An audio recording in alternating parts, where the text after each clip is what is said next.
Hi, this is Scott Post, and I love Truckers' Voices because there's always something entertaining and educational for our industry. And it's also hosted by two of my good friends, Tim Taylor and Steve Brad. Tune in tonight. And in the meantime, be safe out there.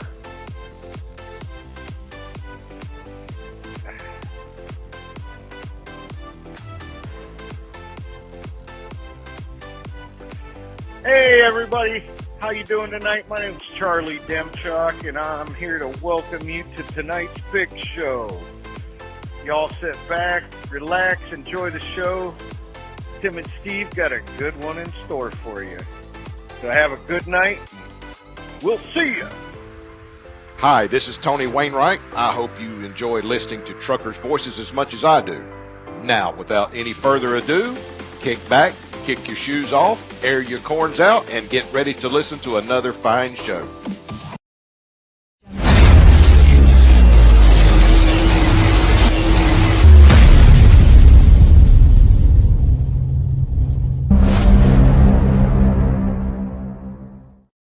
Well, good afternoon, everybody. Another fine Thursday evening here. I hope everybody had a great day of trucking out there. I know I did. I went over to my destination and got my loads swapped off to the other driver and got back safely. And that's the main thing that we want to do every day is, get back safely to our families. And I hope that's the same is true for you. You are a truck driver and you are making a difference out there on the nation's highways. As we say, you keep America moving forward. And the newest slogan that I've heard here lately is nothing without trucking. How true is that? We would have nothing without trucking. This microphone that I'm speaking into tonight, this computer I'm looking at, we would have nothing, virtually nothing if it wasn't trucking. I've never seen an airplane, fly into a Walmart parking lot or a sailboat go through a Walmart parking lot. So it's all delivered by a truck. If you got it, a truck brought it. So, hey, you're an important part of this in the industry right here. We got a great show lined up for you tonight. Miss Ellen Voie she's the founder of the Women in Trucking. We're going to find out about her role and women in trucking, and we're also going to find out how she became a trucker. And there's a few other things that I found out about her that we're going to bring to the forefront of it tonight. But anyway, we got a good one lined up for you tonight. I do want to say, let me go ahead and get my banner up there, but I've got to go ahead and say this right here. This right here. The views expressed on this show are those of the host and the guest only and do not reflect those of others. So, without further ado, I got to bring my old co-host on here, Mr. Steve Brown, and we'll bring him in here on his theme music. How about that? Me rolling, they hating, patrolling and trying to get What do you say, Steve? They got me rolling dirty, baby. You seen my truck, you know it's dirty. It is definitely dirty. But, I got you. how you doing, buddy? Everybody out there in podcast land doing all right, I hope. Man, I hope they are. Everybody got where they was going. How was your day of trucking today? It was good. I tell you what, man, like I said last week, you can tell schools are starting, people's going on vacation, trying to get that last minute vacation. And, man, everybody's in a hurry. So just be safe out there. Check twice before you change lanes. And then people sneak up on you in a heartbeat. But, and I had something happen today. I want to put out there to folks. And I know most of the people listening is truckers, and they know this, but if you happen to have family members or whatever, listen. But anyway, anytime you see something on the side of the road, whether it's got a flashing light or not, and a big truck puts his turn signal on, please back out of it and let him over.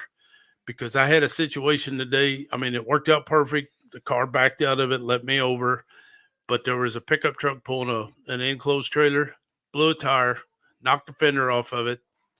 The tire, the axles was actually sitting on the yellow line, and the fender was hanging out over the yellow line about 2 foot in the lane. Okay. So I got cut off by a big truck. I thought he was going to let me go, but the nice four-wheeler behind me. So just anytime y'all see something on the side of the road and a big truck puts a turn signal on, back out of it and give them a little freeway, because you never know, little leeway, I should say, on the freeway, because people could be walking around them vehicles. And I don't know if y'all realize it or not, but that's about 75, 80 foot of truck going down the road at 60, 65 mile an hour. I mean, that's all my truck can do is 65, but it's got that suction, and it could pull somebody out into the lane or something like that. I mean, just give them some room, please. Yeah, absolutely. We That's need my to. safety tip for the day. You better be thinking of another, because I'm going to ask you one at the end of the show too. So. Oh, I know. I got one saved up for that one. I got that motto I live by. So, but it's been a good time, been a good week, and Yeah.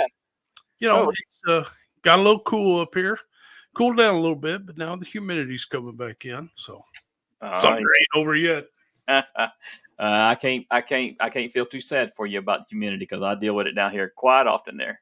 I understand, but it's hey, we got a great guest coming on. Let's don't waste time chatting with me. We do have a great guest on. Tell me what you know about Ellen real quick. I met Ellen at Matt's Mid-America Truck Show in 2017 when I was working that event, and really intrigued about women in trucking. And she started all that up and had a real nice conversation with her, and got to see her the next couple of years I worked the event. And like I told her in the pre-show there before we got started, me and my wife went down to the truck show last year. I didn't work it. And every time I seen her, she had a group of people around her, and I didn't want to interrupt or anything. But I'm real interested. Learned a little bit about her back then, but there's a lot more to learn right now. Yeah, I think our listening audience is really going to enjoy it. So let's bring Ellen on in here. We'll bring her in on her theme music. How about that? There we go. She didn't know she had theme music, but we got theme music for her.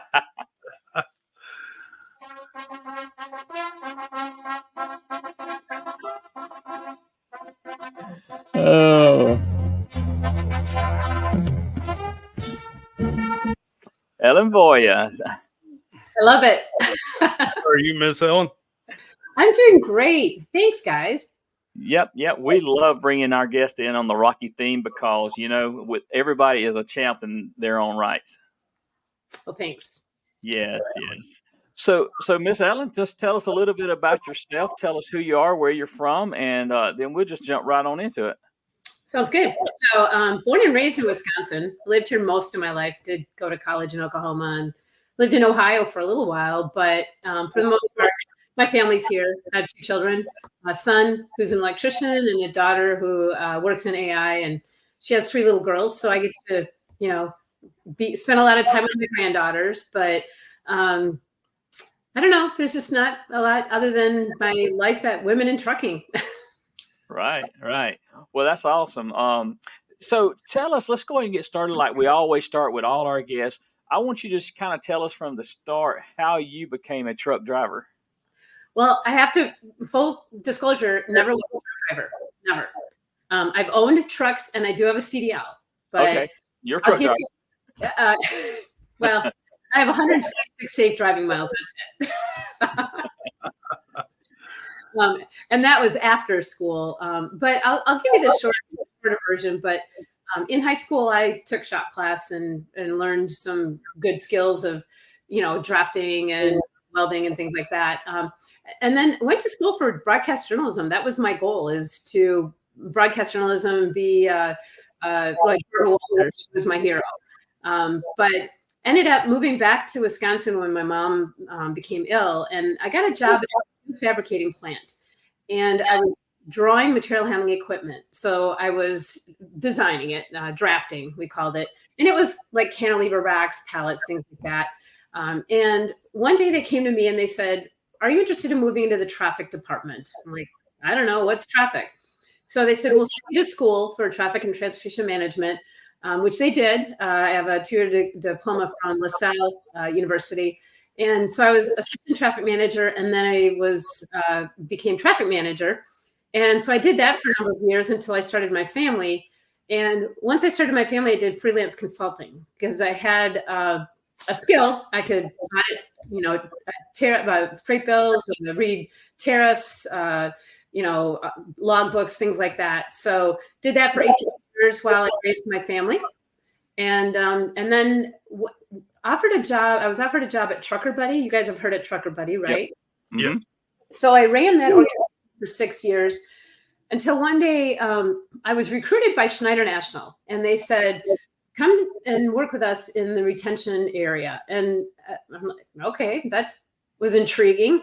So I went to Schneider. I was the manager of recruiting retention programs. And my job was to figure out how to attract and retain non-traditional groups, and that included women.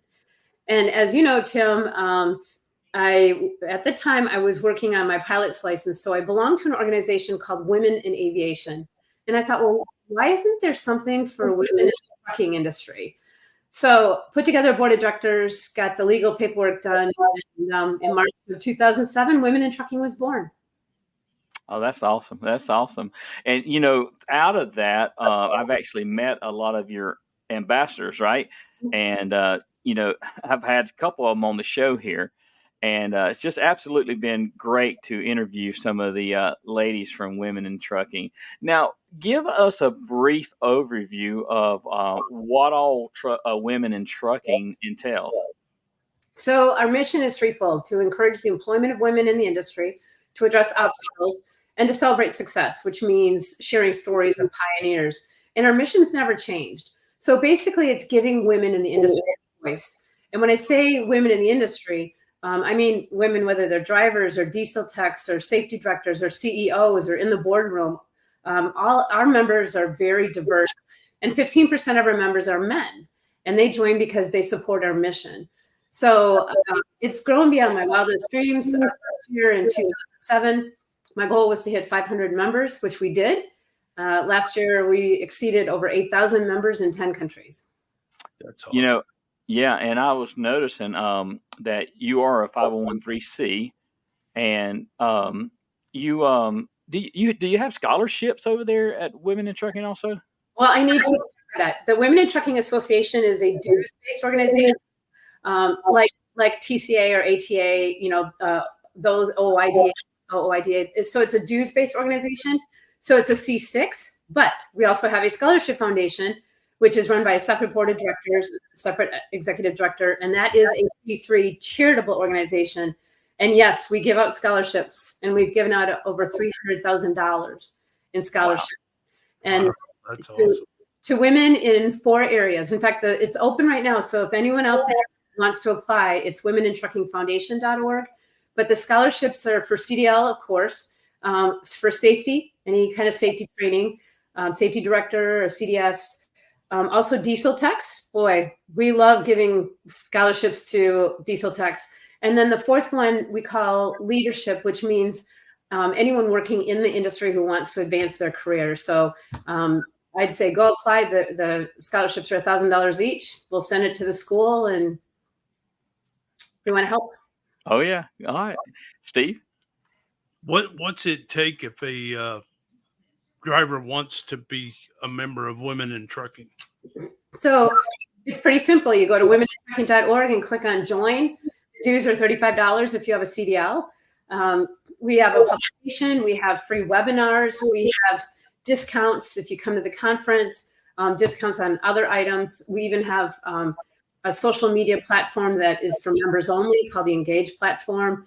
We have merchandise, you name it. Exactly.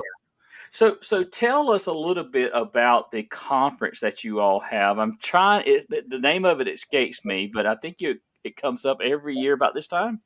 Accelerate, and it's in November. Yes. In November. Okay. All right. Tell us a little bit about that.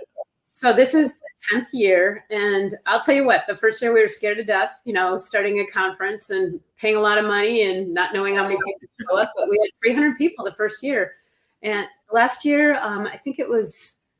I want to say this year, I think they're looking at 1,800. It's going to be one of the largest trucking conferences. But here's the cool thing. About 85% of the people who attend are women. So where do you go to a trucking event where there's no line in the men's bathroom? That's true.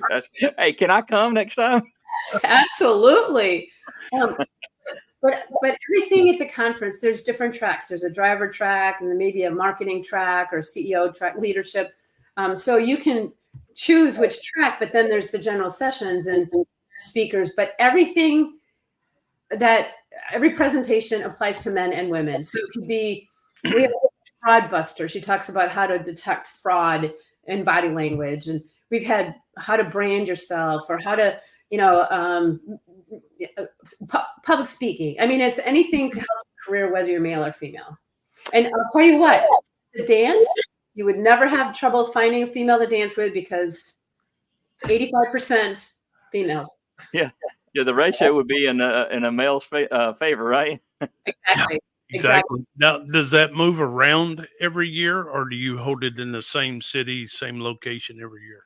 Well, it can move around. We've had it in Kansas City, but the year of COVID, we had signed a contract with the Sheraton in downtown Dallas. And since we had to cancel, we had to promise to do it the next year, which we had already signed a contract with the Hilton Anatole for 2 years. We had to push that back. So right now it's been in Dallas, and it's been working out until we outgrow it, right? Which could happen. Right. Yeah. Well, that's awesome. And I was in Louisville this year, and I wanted to go up to. I got invited up to something. I cannot remember what it was, but I was so busy. I think I did an interview on XM Radio. I think that's why I couldn't get up there. But I got invited up to whatever you guys had going on there. It's called the Salute to Women Behind the Wheel. Yeah. And speaking of that, I think some of your former, well, not former, I shouldn't say former, but women in trucking, or women of the year. One of our drivers was a driver of the year. Driver of the year. That's the same thing I just said. Yeah. Nikki was, and also, well, who was it this year? I'm trying to remember. Well, Candy was 2 years ago, and this year we actually had 3, because we really couldn't narrow them down. So it was Deb LeBrie, Jody Edwards, and Carmen Anderson. Okay, all right.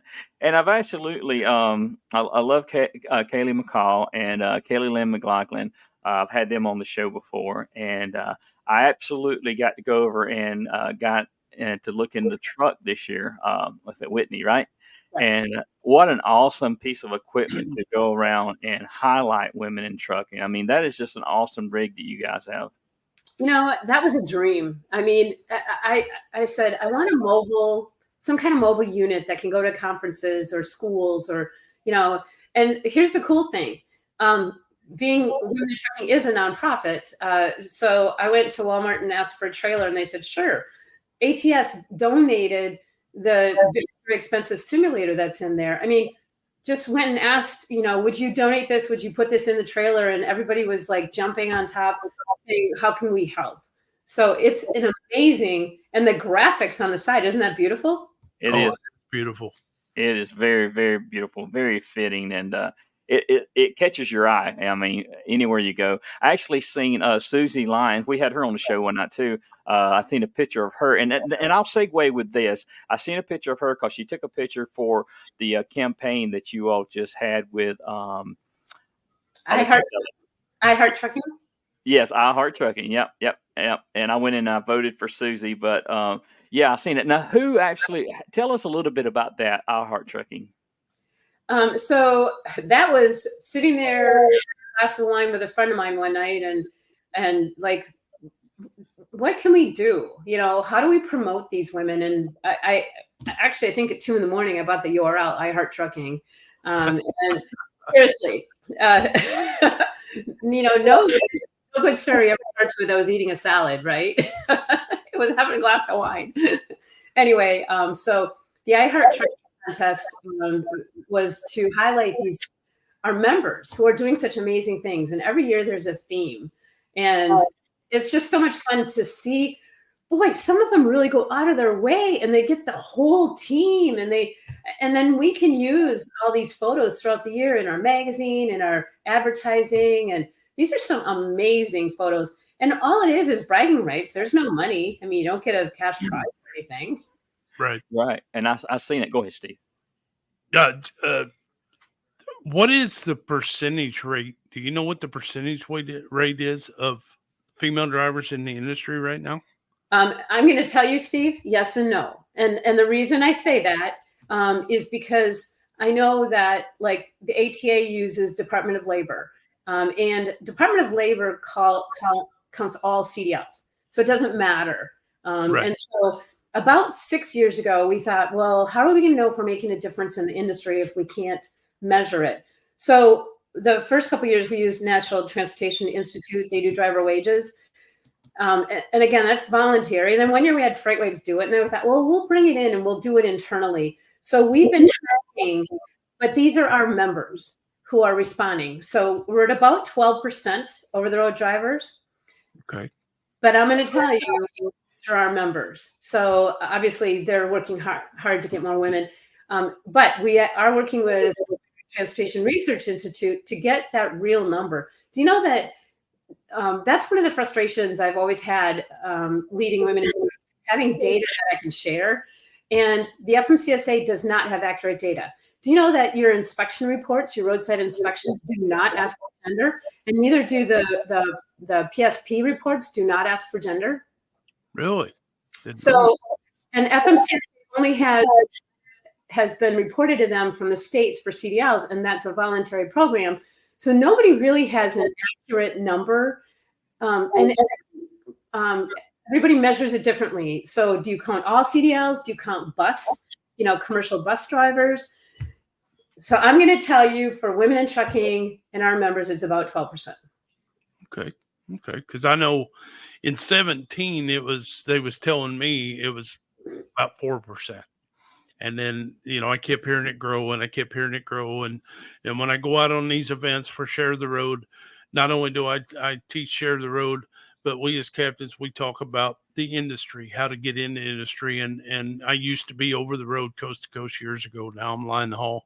And I try to keep up with the industry. And I try to tell these young folks what it's about, everything. And basically, and you know how the trucks are. The truck's got everything in it but a bathroom. And because of COVID, they've made arrangements with bathrooms, facilities, and I don't go into that, but I get some of the young ladies, and they're really inquisitive about it. And I try to tell them, and I said, the biggest thing I tell them is, don't ever let anybody tell you can't do something. That's right. You put your heart and your mind to it, go for it. Mm-hmm. Go for it. And just remember, failure is how we learn. So if you fail once or twice, don't worry about it. Get up, brush yourself off, keep doing it. But I just, I love telling those numbers because that shows the interest and involvement. And I've had a couple of the young girls, they've kind of pulled me to the side, and it's like question after question after question. I said, this is exciting. This is exciting. And then that leads into that 18 to 20-year-olds that they're trying to get so we can get them out on the road. Because if I got a 16-year-old that's this interested, I don't want to lose him or her, you know. So, but they can always run intrastate loads. I mean, we have lots in Wisconsin. It's a good-sized state. You can run intrastate. Right, and that's what I try to tell them. I said, do you know any farmers? And they got semis. Start running grain. Whatever. Get your experience and stuff. But thank you for that. I appreciate that. And I'm glad you said that, Steve. And that kind of brings me to my next question for Ellen there. Ellen, speaking of women in trucking, I noticed that Kaylee McCall she took Whitney and she, took her down to Tallahassee one time, and she was talking to a group of Girl Scouts. And, is there a lot of groups of young ladies that you are trying to target like that? Can you talk about that a little bit? Absolutely. So a number of years ago, I found out that the Boy Scouts had a supply chain patch and the Girl Scouts didn't. So we contacted the Girl Scouts and created a patch. It's not a badge because it was done by the regional Greater Chicago, Northern Indiana region. But anyone in the country, or even in Canada, the Girl Guides can have an event.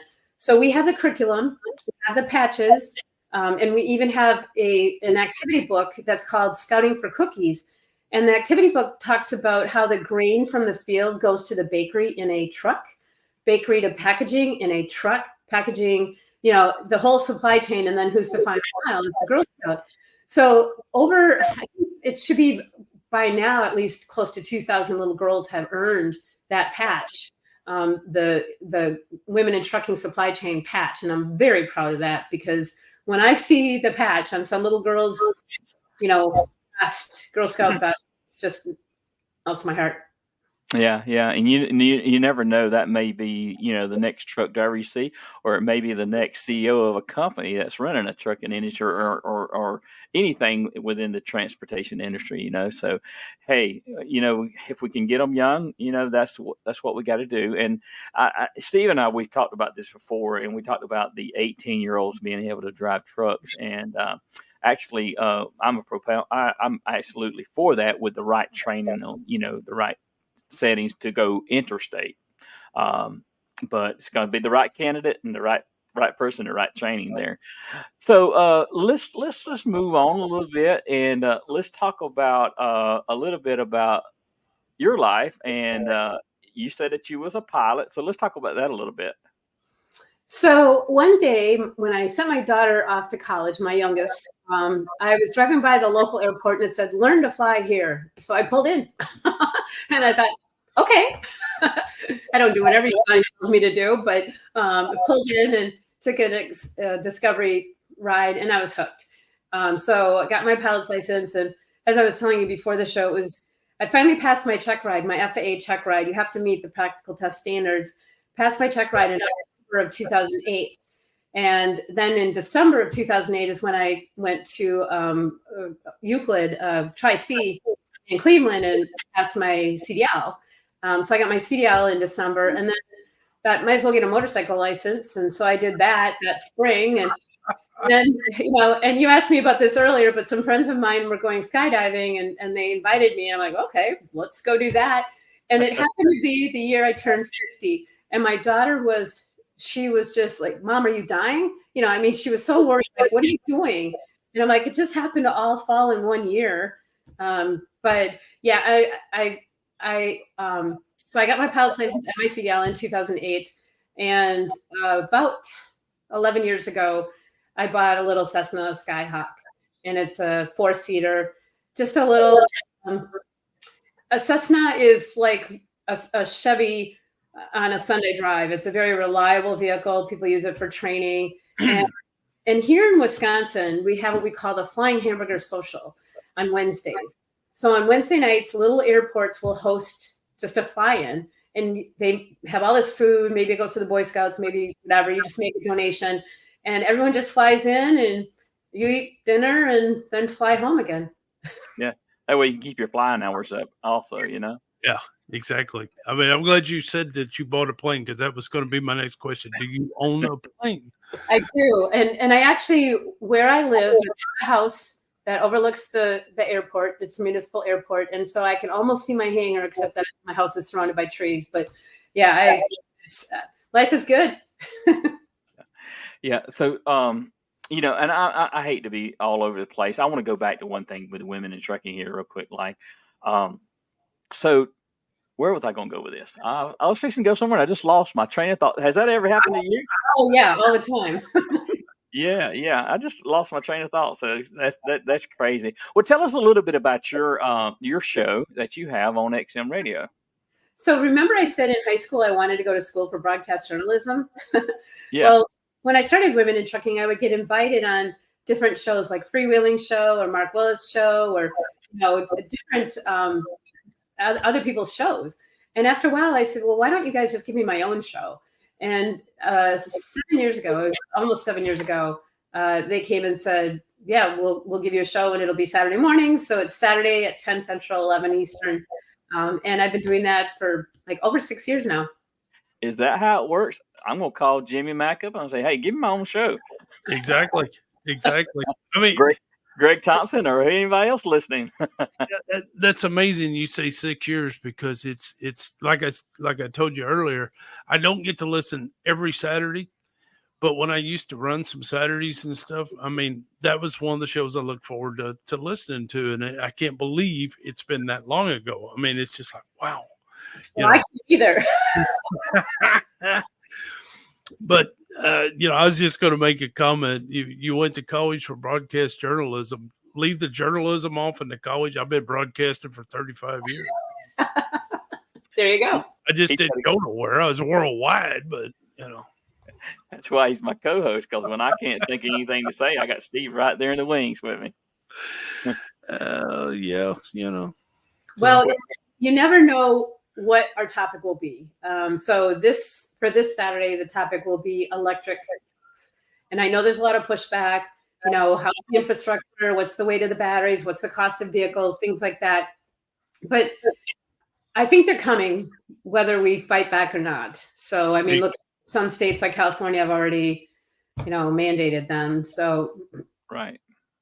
Yeah, and I think that's going to be a big thing to look at, and the weights of those trucks that's what really I guess that's a common question too, probably that you'll get. How much weights do the batteries contribute to the truck along with the loads also? So yeah, that's a big factor in it too. And they're trying to make the batteries lighter, and they're trying to make the charging faster, because do either of you guys want to sit there for 2 to 4 hours while your truck recharges? No. I see Tesla sitting in places all the time waiting to be charged. Mm-hmm. So it's kind of crazy. I got a little experience with an electric car back in December. My wife and I went out of Long Beach, California, took a Mexican Riviera cruise. We come back. We spent 3 days in L.A., and I rented a car for the week. And the first car they gave me was a little Mustang. And I said no, because it's raining, and I don't want that. It's set too low, yada, yada, yada. So we went through a couple cars, and we got this Hyundai Ioniq 5. And it's all electric. Had 2,100 miles on it. Nice car, got a lot of power, everything. But the hotel we stayed in didn't have a charger. Yeah. So we had to go across the street to the mall. So I went across the street to the mall. I knew nothing about this. No explanation, no nothing. You got to download the charging thing on an app and all this. Put your information, credit card, all this. But what was funny was we went into the mall. We walked around for about 57 minutes. I got 40 miles for $1.27. and I'm talking to my wife, and I'm relating this to the big trucks. And I said, we can't do this. There's no way. Well, then I learned that, they had fast chargers. Doing a little reading, they had fast chargers. Well, you had to find one. They're few and far between. So I got charged up at about 33 minutes, something like that, 34 minutes. And that was a little more expensive. That was $25 and something, or whatever it was. But I thought, okay, now this is better, because I heard talk that while we was on our 30-minute break, you could go to the truck stop, take your 30-minute break, and plug in. And it's like, I don't know about this electric thing. It's I don't know. My jury's still out on this one, but yeah. But the power was there. But like you said, the weight, what are they going to do with the weight? I mean, they had to up the weight if you got an IPU. So are they going to get into that now? And then this is my question. We're worried about the weight on these roads and interstates out here now. Now you're adding more weight. Right. And less payload. Yeah, I don't know. Question. I definitely remembered what I was going to ask you, Ellen, and I wanted to ask you about this. You all at Women in Trucking, you give away a truck every year, right? Is that every year? Not every year. Not every year. Okay, yeah. Tell us about that. Sure. So again, running a nonprofit, I always ask people for things. So I went to Aero Truck Sales and I said, "Why don't you give us a truck?" And they are owned by Volvo, so typically it's a Volvo. And they said, "Okay." So about 4 years ago, and what we did is it has to be an essay, and you have to write why we need more women in the industry and what you personally are doing to get women in the industry. And of course, we do a background check and driver record and all that stuff. But the very first year, the woman who won, Tiffany Hanna, a veteran African-American, her mom had been a truck driver. She had been in the military, a 2-time breast cancer survivor. It was so cool. Hand her the keys of the Volvo. And then 2 years ago, it was Angelique. We gave the truck again, another one away. So it's about every 4 years, and Volvo or Aero has already promised to do this again. But it's a great publicity event. we love it because it really builds the excitement, especially when we do it at Mid-America. And I like to say, I get to hand the keys to someone, but it was a keyless entry, so I can't even hand the keys. Yeah, that makes sense. That makes sense. But the key chain to someone. Yeah, right. Yeah. Oh, well, Yeah. I'm gonna go ahead and open up the phone line. And if anybody wants to call in, if you got any questions for Ellen or myself or Steve, you're welcome to call in. The number is going to be right here on the screen. I'm gonna put it on the ticker here, and I also put it up here. So it's 251-616-2151. We would love to hear from you. Gina Jones, I know you're listening in out there. I saw you in there. So Gina, I would like to hear from you. If you could call in, that'd be great. But anyway, we're going to continue the conversation here unless we take a phone call. We'll just, go right into the phone call there. But anyway, all right. So anyway, Steve, go ahead. I'm going to go back to, I understand the pilot license. Why did you choose to get your CDL? Because I wanted to understand what our drivers went through. Okay. I really wanted to understand the experience. And we had a truck driving school at Tri-C in Euclid, Cleveland area. And they said, we're going to challenge you, get your CDL. I have to tell you, I didn't mention earlier, but I was married to an owner operator. We had 3 trucks and I had a chauffeur's license. So I did drive. I mean, I didn't drive for a living, okay? Never under a load. But if I had to go pick up a truck from a repair shop or whatever, so it's not that I hadn't driven, but I didn't want to grandfather myself in under the old chauffeur's license because I said, if I'm going to get a CDL, I want to be proud of that CDL and I want to earn that CDL.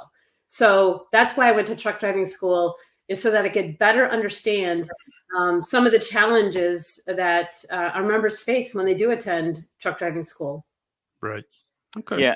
Yeah. And I shared my screen just then. So if you can see it, or if you're just listening, I'm sharing the screen from the Women in Trucking website there, and there's a lot of information on the website there. And I was really I was kind of scrolling through it earlier. A lot of stuff that could really help you out if you want to go check it out. I would encourage you to. And anyway, I want to call attention to something. Yes, Steve, you said when you go to school, you get a lot of questions. So Tim, scroll back up and click on that tab that says driver. Okay, scroll back up. It says driver. Yep. Tell me, where am I at? Way at Right the up top. at the top, buddy. Right to the left of join. Right here. Yep. Yeah. I want you to click on that. Okay. So every time when people call and ask questions about how do I choose a truck driving school? How do I choose a carrier? Can I have a felony and still get a CDL? Things like that. When we get questions like that, we answer them. So if you scroll down, you'll see that there's videos, there's Q&A, all kinds of information. Do you have what it takes? I mean, this whether you're male or female, this website I am so proud of because it's free. It's to anyone. We want people to be prepared when they come into the trucking industry. And they have so many questions. I mean, I'm surprised. Recently, the question was, can I have a CDL and can I have a felony and still get a CDL? And so we did our research and we said, absolutely. It depends on what you're hauling, where you're hauling, who you're hauling for. But here's a funny story. I asked Waste Management if they allow CDLs, and they said, well, yeah, if it's for theft, we don't care. They can steal all the trucks they want. Oh, I always goodness. heard a garbage man got paid $5 a day and only can eat free. Ooh. Yeah. Yeah. Hey, I rode the garbage truck when I graduated high school. I used to work for the city I lived in back home in Missouri. It's I hard. rode the garbage truck. Hey, I got a lot of respect for those guys, especially the ones that hang on the back of the truck, because that's what I did. I hung on back of the truck, jump off, jump on, jump off, jump on. You get good exercise, Just don't miss the truck. That's true. Y'all go ahead. I'm going to These try to call. things are automated. They're automated, and it just picks it up and dumps it in. Right. They've got life so easy anymore. I'm telling you, I don't know. But now, dumb question, because I haven't looked it up. Womenintrucking.com or .org? Org. It's .org. But we also own .com, so it'll take you there as well. Okay. All right. Because I got a couple ladies that I know that I work with that I'm going to try to steer them this way. And, because they was asking some questions back in the TDC practice time. They was both rookies in the TDC. And man, it was a lot of fun working with them and the interest they showed and everything. So, like I said, I tell these young people, anything you want, set that goal high. Set it high. People might look at it and who cares? Just put your best foot forward. If that's what you want, go for it. Hey, I'm going to go. Hey, Gina, are you there? Yes, I am. Hi. Oh, hey, can you hear her, Ellen? Hi, Ellen. Hi. This is Gina Jones. So I'm going to Gina wanted to call in and talk. So go ahead, Gina. Well, hi, Ellen. I just wanted to tell you how amazing you are for just letting women be able to do this and love what they love to do, and you supporting them all the way. Well, thank you. And and kudos to what you do too. So congratulations to you. Thank you. The show's been awesome. I've been listening to it. And let's get more women out in the trucking industry. I totally agree. Yes. So I'm going to let you continue. And I just wanted to call and say hi to Steve and Tim and to you as well, Ellen. And keep doing what you're doing and just love listening to you. Thank you. Thanks.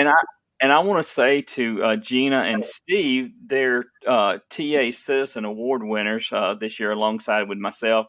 And they are fixing to have their truck stop dedicated on September the 14th. And Gina, do you mind telling us where that's going to be at? Yes, it's in Tonopah, Arizona.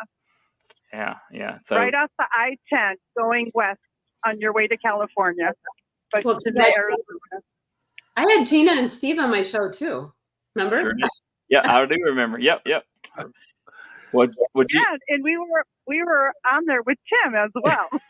Well, right after us. So yeah, it's been amazing. It's been an amazing year, and ready to continue what's next for us. So thank you for everyone out there, all the drivers, and be safe. So Gina, are you driving now, or is Steve driving? Steve is, and we are in Arkansas heading back to Phoenix. Okay. All right. Well, tell Steve we say hello, and thanks for calling Truckers Voices. I will. Thank you, and have a great evening. Bye-bye. You too, Gina. Be careful. All right. So Gina's a good friend of the show there, and she always calls in, and she gives us a lot of support. Her and Scott Post and many others. Bill McNamee, he's listening in tonight. So I just want to kind of give a shout out to all those folks that's listening in tonight. So anyway, let me see what time we got. It's 8:44. We usually start kind of trying to wrap the show up somewhere between now and the top of the hour there. But anybody that wants to call in, please call in and get your questions in there. So, Ellen, do you want to tell us a little bit more about XM Radio and some of the guests that you've had on there in the past? You can name drop on the show, but we don't care. I'm going to tell you guys that every week is different. It's always a different subject. Sometimes we'll have an author or authors on. Sometimes we'll have a couple weeks ago, it was the foundation and scholarship recipients. But one of my most call-ins, and you guys are going to laugh at this, and I'm glad it's truckers listening, but drivers were calling in and they were talking, it was about restroom access, and drivers were calling in saying, well, should we empty the pee bottles in the grass? Should we empty them in the garbage, or should we take them in the truck stop and empty in the bathroom? And I said, boy, I don't know. Let me get TA Petro on the show and answer your questions. And when I asked TA Petro, they said, none of the above. We have restrooms. Oh, my goodness. Oh, yeah. Yeah. You never know what you're going to get and who's going to call in and what kind of question we're going to have, because we're on live format right here, right now. And Steve and I, we actually took one of those calls one night, and I cannot remember exactly what the guy said, Steve. Do you remember? It was something to do with the pizza or something like that. I don't remember what it was now, but it was funny because we kind of blamed a fellow friend of ours, and it wasn't him.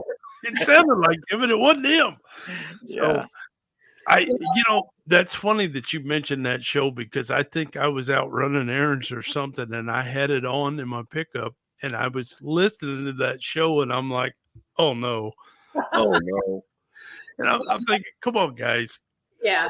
Be sanitary. You stop, dump it in the grass, throw the bottle in the trash. Don't. It really irritates me to go by these ramps, these get off and get on ramps, and see these bottles laying over. But come on, guys, please, and gals. Well, a few weeks ago, I had CVSA on for this week is brake safety week, brake check week, and so I had them on to talk about what they do the week that they set aside. And a driver called in and he was furious, and he said, so what, because they said, what do you look for? And they said, well, we look for violations, when we do the inspection. And, one of the most common violations, unfortunately, well, not wearing seatbelts, but also having alcohol in the truck. Mm-hmm. And a driver called in and he was furious. He said, you mean if I have a beer in my cooler that I'm going to drink that night when I stop, you're going to write me up? And they said, yes, because you can't have beer in the truck. And he was furious. And the poor guy from CVSA doesn't make the rules. That's an FMCSA rule. So I think a lot of misconceptions out there are when people don't understand who's making the rule and who's enforcing the rule. And I think, we really need to make that clear, that if you have a problem with a regulation or, a law, you need to contact your legislators and express your opinion to them, not the people who are enforcing them. Right. Absolutely. And the best advice that you can give anybody, I don't care if it's a 4-wheeler, a 6-wheeler, a 18-wheeler, or even a 2-wheeler, the first 15 seconds of that stop is going to set the precedence for that stop. Right. Your attitude in the first 15 seconds. But you bring up that about a guy stops somewhere and he gets a 40 ouncer for the night before, that night when he's going to go to bed. Okay. Back in the 90s, the early 90s, I don't remember which truck stop it was. It might have been the Flying J's. They wouldn't sell you alcohol if you had a CDL. Well, they didn't want that responsibility that if you carried it out to the truck and you drank 2 or 3 beers, 4 beers, and then took off out of the truck stop, because they don't know what you're doing. They have no idea. You buy a beer, maybe you're going to bed for 10 hours, maybe you're there for 34, maybe you're going to drink it and go down the road. I don't know. Right. But I believe it was them, and it may have been another one too. It might have been the pilots. But yeah, I remember standing there one night before I come into LTL, and this driver was getting irate. They had to call law because he was totally infuriated because he was there for the weekend, and it was like a Friday night or something, and they wouldn't sell it to him because he had a CDL and he was driving a truck sitting out in that parking lot. I've seen both sides of it. Right. I do too. And I mean, it's not my call, but I think my biggest point about that is a lot of times people don't realize who's creating those laws. And that one of the biggest complaints I hear is when truck drivers complain about why aren't they doing the same thing with four-wheelers? Well, first of all, they can't. The Federal Motor Carrier Safety Administration only has jurisdiction over interstate traffic. So when people complain about four-wheelers and remember radar detectors, I mean, cars could have them, trucks couldn't, stuff like that. When I hear drivers complaining about why don't they do that for four-wheelers, because they can't. Right. Hey, people's got to realize we are a heavy regulated industry.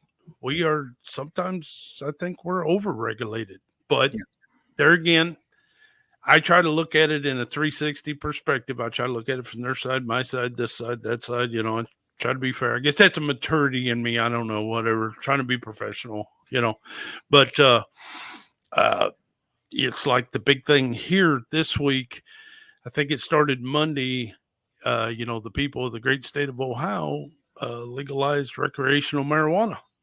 And they've opened up the dispensaries, and of course they got rules and regulations and everything. And I just heard tonight watching the news, the the big thing is smoking and going down the highway. It's not a cigarette, boys. It's not a cigarette. You know, they're going to stop you. And the big question in this industry, because that's on the do not do list. Right. When you take a urine test, that's on the do not list. So don't think you're going to do it on your 34-hour restart, come back to work on whatever day, and you get popped for a random, you pop negative, positive. Yep. You're going to lose your job. Transportation workers are still not allowed. So Yeah. I think it was last year's truck show. ATRI had that survey out about marijuana usage. Mm-hmm. They as did. far as the CDL operator. Yeah, and that's a tough call. That's a tough call. So, can I mention something else, Tim, that I haven't mentioned? Yeah. So we talk about regulation and legislation, and I truly feel that people need to make their voices heard. And so one of the things we do at Women in Trucking is we give ride-alongs to elected officials, regulators, and legislators.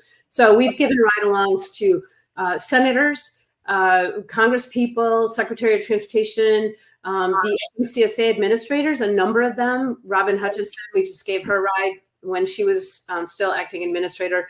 And of course, the media rides. But a lot of these elected officials don't know what a driver's life is like. And so we want to give them a little taste. It might only be a day or two, but it's so important for us at Women in Trucking to get them in the truck, ride with a driver alone. I don't go with them. I may follow in a vehicle or depending on where they're going, but we want them to ask questions. And you would not believe the questions they ask. Our congressman didn't know what a wayside scale was. Right. And we had a senator, we had a driver who had a government truck, and they were on a 4-lane highway, and he looked at her and he said, "You can speed up now." And she said, "No, I can't." No, I can't. This is it. Sorry. Yeah. And you're right. If some of the people that are making regulations for us and that's implementing these regulations, they absolutely need to get in the seat of the truck and ride along and actually see how these regulations affect the truck driver. They absolutely do. I did want to ask a question. Steve kind of said something a while ago about the truck stops, and I had a question about what kind of marketing are you having for women in trucking at the truck stops to kind of engage them or getting them interested? Is there anything y'all got a program that you're using there? We actually work very closely with, especially TA Petro. They've been really wonderful, and they will actually ask our members questions. Like, we've done surveys like, "How do you feel about paid parking?" And I'm going to tell you a quick success story, which I love. So TA Petro said, "What can we do better with our showers?" And so I went on Facebook, and we've got thousands of members on our Facebook group. And I said, "What do you like about Petro's showers, and what could they do better?" And I don't want to hear complaining. Well, they said a lot of times in the summer, the air exchange isn't enough. And the women said a lot of women said they didn't like buzz hanging off the vent and things like that. So because of that, TA Petro now makes the managers of every truck stop shower in their own truck stop once a month. They also have an exchange that a ventilation exchange that they hold up to the vents to make sure that the air is, and they have to clean the vents, make sure there's not. And that was because our members gave feedback and TA Petro listened. So I'm very proud of the fact that we're willing to share. We've also done that with the truck manufacturers. Sent women down to the manufacturers and had them in the cabs and say, "What can we do differently to make this more ergonomically correct?" So we're not trying to build trucks for men. We're not trying to build showers for men. We're trying to make sure that it's appropriate for both men and women, a level playing field, so to speak. Right. Yeah, absolutely. And I would love to get into that more. I would love to go back into the the pandemic era and talk to you more about how that affected women. We just don't have time tonight because we're coming to the end of the show here. But I will make one comment, Tim. Yeah. Since the pandemic, we've had more and more women come into the industry from the medical field, nurses' aides, because they got tired of people coughing on them and they just want to be alone in a truck. So the influx of women coming into the industry as drivers from the medical field has been unbelievable. And of our industry, reiterate that again. What percentage is of women now? I'm going to say 12%, and that's our members, of course. Yeah, and that's drivers, right? Drivers, yes, over the road drivers. Road drivers. Okay, yeah, and because there's many more women that make up the industry. There's so many facets of the industry that they help make up also. Yeah, you can. That's what I tell the kids. You can do anything from A to Z in the industry. You do not have to be a driver. You can be just go on forever. But real quick, one last one. Do you guys kind of emphasize on safety and security?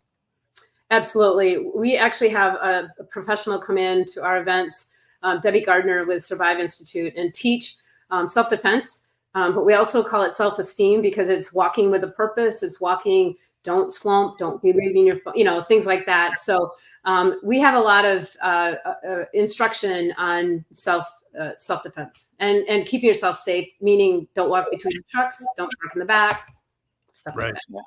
Yeah. You just reminded me of something that Kaylee McCall told us on the show one night.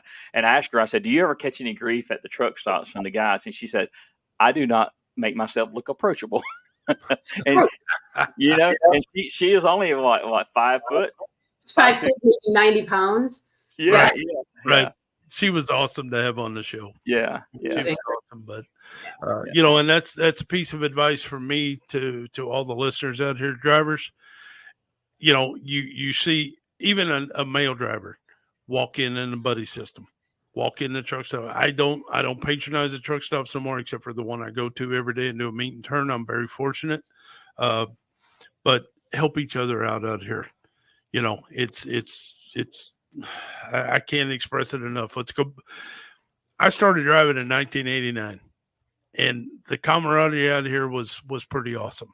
And every year it gets worse and worse and worse. And we need to get back to that buddy system, that brotherhood, that sisterhood. And let's go back to having fun and helping each other, not trying to hurt each other, I agree. But, Yep. Well, Steve, it is 8:58, so I think we probably ought to start post-tripping the show. What do you think? I think you're on to a good point there. Miss Ellen, we always end the show with a word of advice and safety to our listening audience. So we'll start out with you, and then we'll let Steve, and then we'll close the show out, okay? Well, I love what Steve said about you can do it. But my word of advice to any women wanting to enter the trucking industry is, first of all, you need a thick skin. And secondly, once you prove yourself, you will get that acceptance from the guys. But you need to show that you are walking the walk. Absolutely. Well, thank you again for coming on and sharing. And we thank you for, the vital role that you have played in the trucking industry. And you know what? We're just going to continue to look for that number of women to keep increasing in our trucking industry. Because I know some of the guys probably won't agree with me, but statistics bear it out that women are better drivers than us. Safer. Safer. That's a good word for it. They have more patience than we do. The term is risk averse. Women are more risk averse.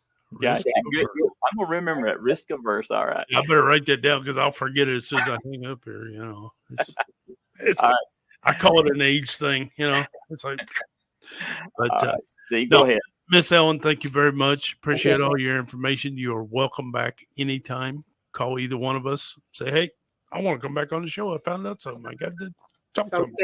But thank you very much, everybody out there. Thank you all for listening. And like I always say, remember, the most important trip is a trip home. All right, panel. So y'all just hang on until we close the show out, and I'll talk to you on the other side of it. But we want to thank all our listening audience for coming on and listening to Truckers' Voices. And y'all remember, tomorrow's Friday. There's going to be more traffic on the highway. People are going to be getting to their destination, doing whatever they're doing for the weekend. And it is our job to look out for those who aren't looking out for themselves. Got a good show coming up next week on Truckers' Voices. We'll see you then.